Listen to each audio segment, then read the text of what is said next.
오늘의 헤드라인입니다. 오늘 낮부터는 영상권 기온을 회복하며 일주일 동안 이어졌던 한파가 물러나겠습니다. 하지만 주춤했던 미세먼지가 다시 나타나면서 중부지방의 대기질은 나쁨 수준까지 오를 전망입니다. 춥고 건조한 날씨가 이어지면서 겨울에도 동해안에 대형 산불이 자주 발생하고 있습니다. 특히 올겨울에는 눈도 거의 내리지 않아 조그만 불씨도 순식간에 대형 산불이 될 수 있어 주의가 필요합니다.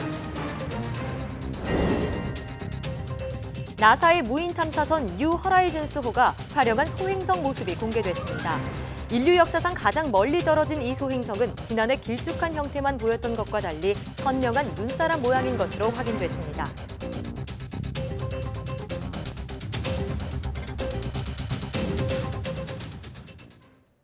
시청자 여러분 안녕하십니까? 1월 3일 목요일 사이언스 투데이입니다.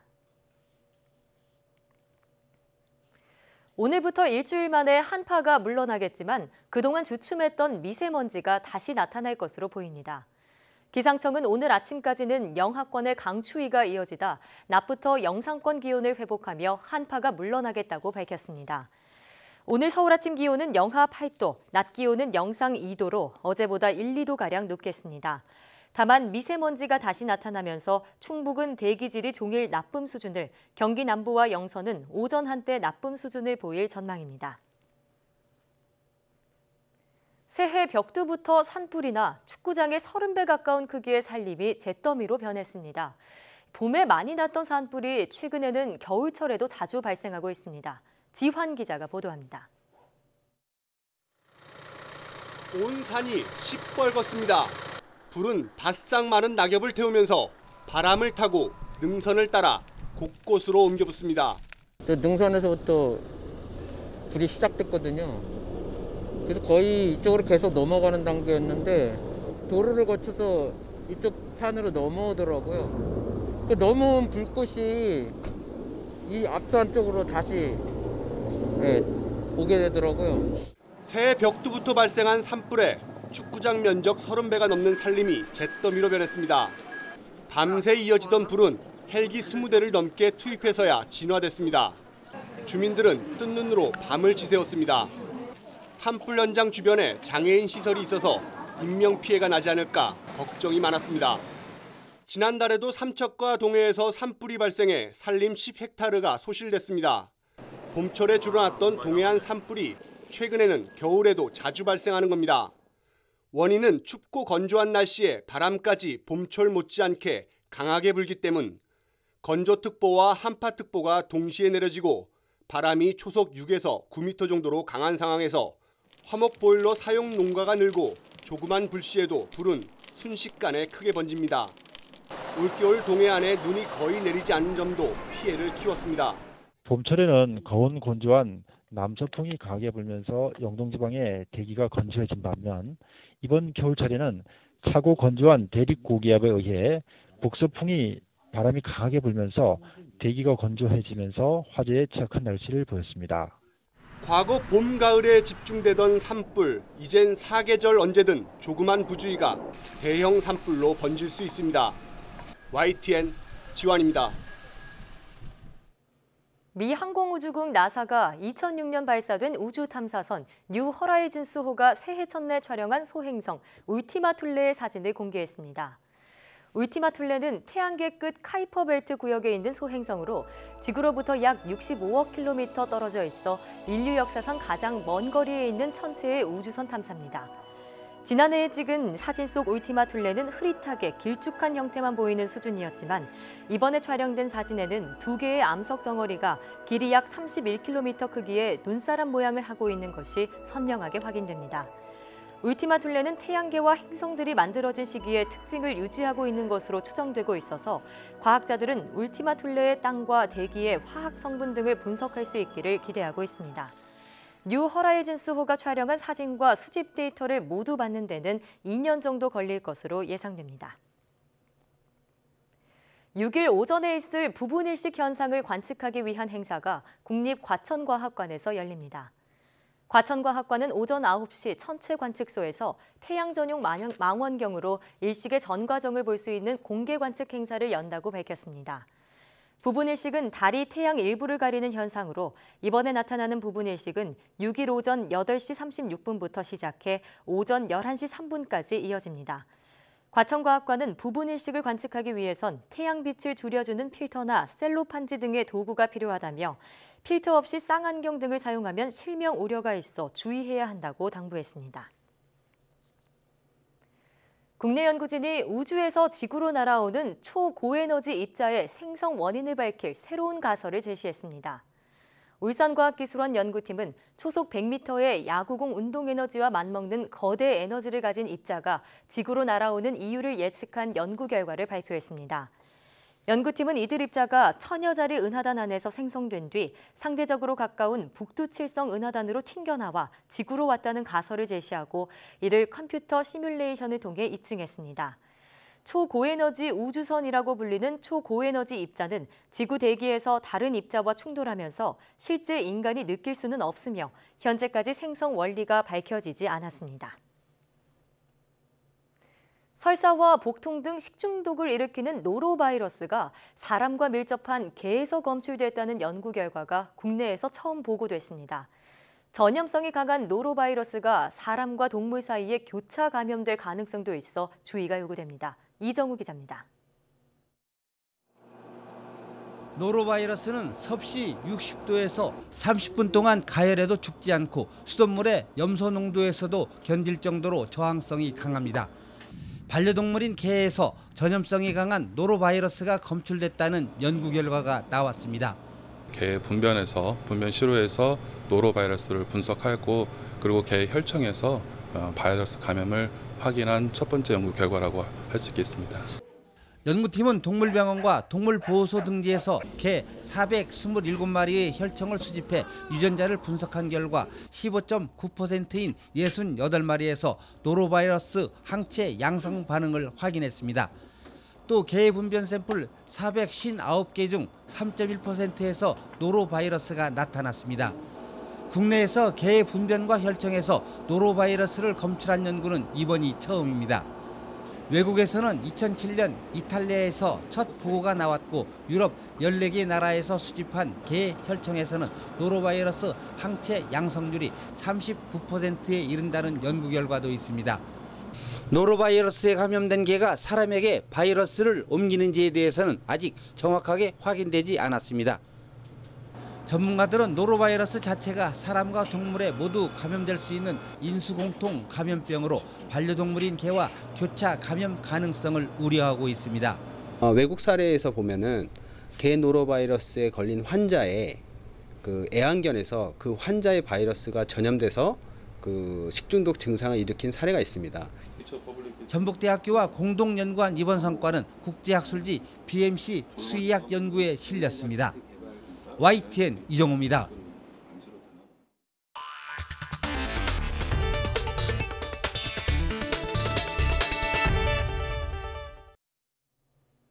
반도체와 디스플레이 등 우리나라 핵심 산업 기술의 해외 유출을 막기 위해 국내 기업의 해외 인수합병 장벽이 높아집니다. 또 핵심 기술을 해외로 유출한 경우 손해의 최대 3배까지 물어내도록 하고 범죄 수익도 몰수하는 등 처벌이 강화됩니다. 최하영 기자가 보도합니다. 스마트폰 화면 모서리를 둥글게 만들고 터치까지 가능한 갤럭시 엣지 디스플레이. 삼성이 6년 동안 1,500억 원을 투입해 개발한 이 기술이 지난해 중국으로 유출됐습니다. 삼성의 30년 넘는 협력업체의 범행이었습니다. 매출 유지가 어렵게 되자 중국 디스플레이 업체들에게 S사와 비밀 유지 계약이 체결된 3D 레미네이션 설비를 몰래 수출하기로. 또 과거 쌍용차가 개발한 하이브리드 자동차 중앙 통제 장치 기술과 하이디스가 보유한 LCD 첨단 기술 역시 중국 기업에 인수되면서 줄줄이 새나갔습니다. 이런 식으로 지난 6년 동안 전기, 전자와 자동차, 정보통신 분야 등에 걸쳐 기술 150여 건이 해외로 빠져나갔습니다. 우리나라 경제 근간을 흔드는 산업기술의 유출을 막기 위해 정부가 국내 기업의 해외 인수합병 장벽을 높입니다. 현재는 핵심 기술 가운데 국가에서 자금을 지원받은 경우에만 인수합병을 신고하도록 하고 있지만 앞으로는 국가 지원 없이 기술을 자체 개발한 경우에도 사전 신고해야 합니다. 또 기술 유출자에 대한 처벌도 강화됩니다. 국가 핵심 기술을 유출하면 현행 징역 15년 이하에서 최소 형량을 정해 3년 이상에 처해지게 되고 징벌적 손해배상과 범죄 수익 몰수도 이루어집니다.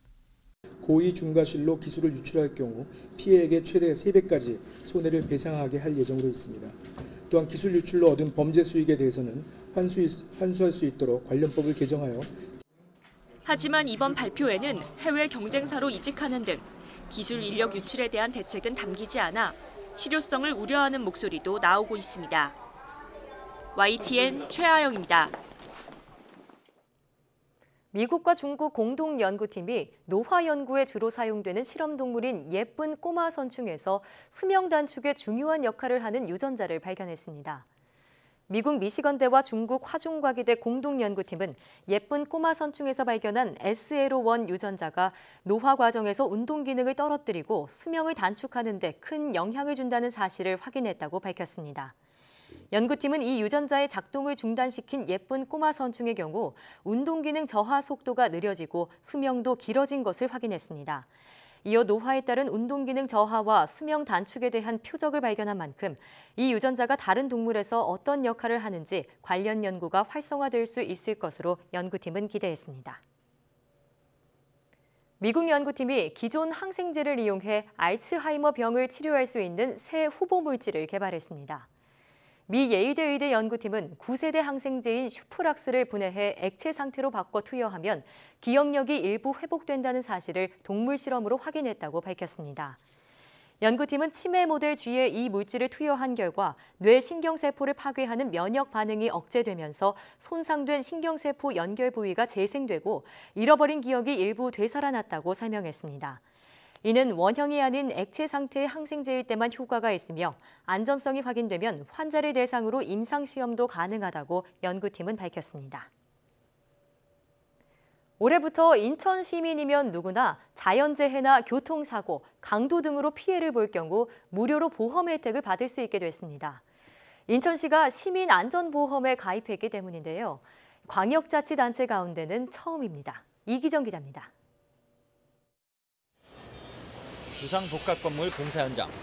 온갖 건설 자재가 쌓여 있고 산업재해가 발생할 소지를 안고 있어 한순간도 주의를 게을리할 수 없습니다. 제가 건설 현장에서 일을 하다 보니까 부상이라든지 위험 사고 이런 게 많이 있습니다.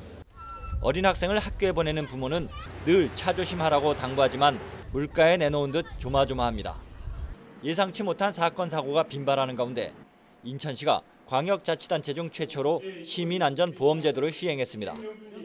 인천시는 DB손해보험 컨소시엄과 4억 2,200만 원으로 보험을 체결하고 인천 시민 302만 명 모두가 올 한 해 동안 보험 혜택을 받을 수 있도록 했습니다. 보장 내용은 자연재해로 인한 사망과 폭발 화재 등 상해 사망 또는 후유증, 대중교통사고, 강도와 스쿠유전 교통사고 등 8가지 항목입니다.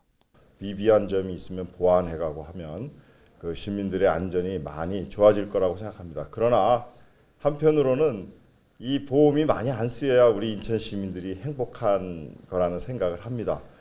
인천시가 시민을 대신해 보험 계약을 했기 때문에 보험 수혜자는 사고 당일 인천에 주민등록을 두고 거주하는 외국인을 포함한 모든 시민이 대상입니다. 보험 청구 사유가 발생하면 피보험자인 시민은 증빙 서류를 첨부해 보험사에 청구하면 됩니다. 시민이 안전한 사회를 시정의 주요 목표로 세운 인천시. 올 한 해 시민 대상 보험 제도를 시행한 뒤 앞으로 보장 내용을 확대할지를 검토한다는 방침입니다. YTN 이기정입니다.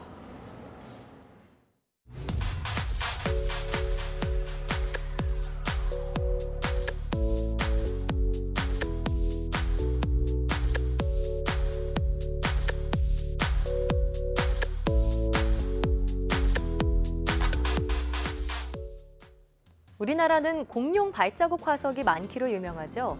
이처럼 한반도에 살았던 공룡을 주인공으로 한 영화가 최근 개봉해서 화제인데요. 오늘 오후 4시 사이언스투데이 주민피플 시간에는 토종 공룡인 점박이의 아버지 한상호 감독과 얘기 나눠봅니다. 오후도 많은 시청 바랍니다. 함께해 주신 여러분 고맙습니다.